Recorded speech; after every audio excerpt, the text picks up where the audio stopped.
I wanted to be efficient with your time, and I wanted to give you a little heads up on some of the changes that have happened over the beginning of the year with regards to the FMP and what you should say to parents as you go into conference times. What we saw as a school is a drop in FMP scores in comparison to the DRA scores, which is very typical. Remember, the DRA was more knowledge-based questions, where the FMP used a lot more of beyond the text questionings, where a lot of students had problems with. So we just want to talk to you about what you need to say to parents. One thing that you need to explain to parents is that the FMP really focuses on beyond the text comprehension. That's one aspect of it. But I don't want you to focus too much time in your conference about the level that their child was on. You could talk to the parents about if they were behind where they should be in comparison to their peers, or in front of where they should be in comparison to their peers, but try not to focus too much on a specific level, but use the FMP to inform the parents about what it means to you as a teacher and how you can push their child to the next level. Mrs. Faringer is going to give you some information to give to parents about explaining more about beyond the text comprehension, which may help parents understand what that means a little bit more. Some other ideas that you should be thinking about when it comes to conferences is, and I know everybody knows this, but it's always good to remind everybody, but always start with a positive. Even if the child is a troublemaker and is always in trouble, always start with a positive. And a lot of times I hear from parents about how they never had a chance to talk in a conference.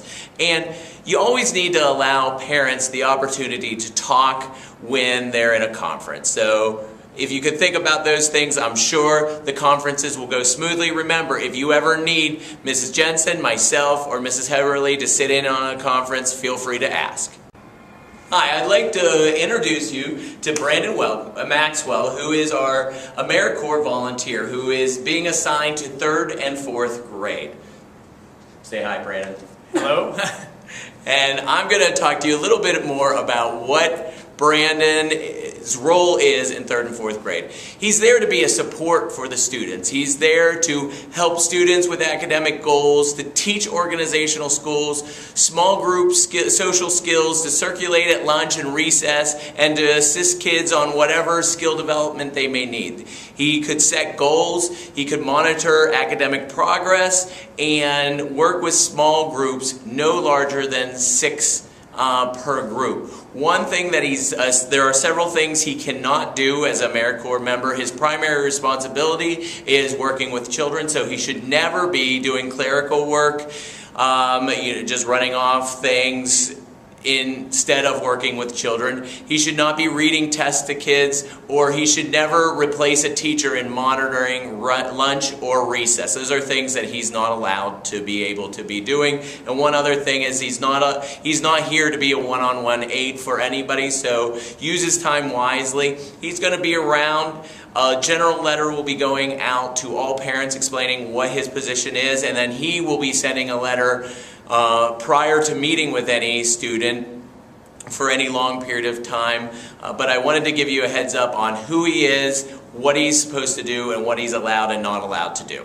And I need you to dispel any rumors that may be going around. He is not a teacher, although he is a certified teacher, but he is a AmeriCorps volunteer.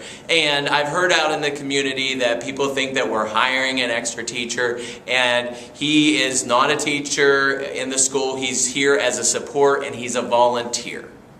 Another piece of information that I want you to know is KD wants to meet with all Fairview Elementary teachers on November 2nd at 8:05 to talk about the PSSA, what it means to us, and upcoming future changes from PDE.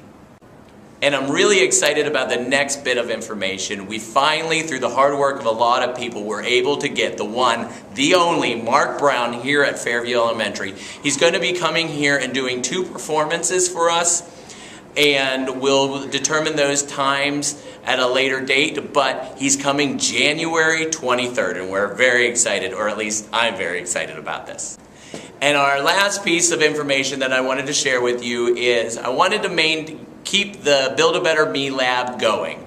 And during the book fair, it has to be shut down. So I'm asking for everybody's patience and helpfulness in allowing that to continue. I want to move the Build a Better Me Lab to the 3rd grade literacy room during the book fair. It will go back into its same place after the book fair is done, but I want to thank everybody who that may affect and may change your day. So thank you very much for your patience and willingness and flexibility. Thank you. I hope that this was informational for you and it was respectful of your time.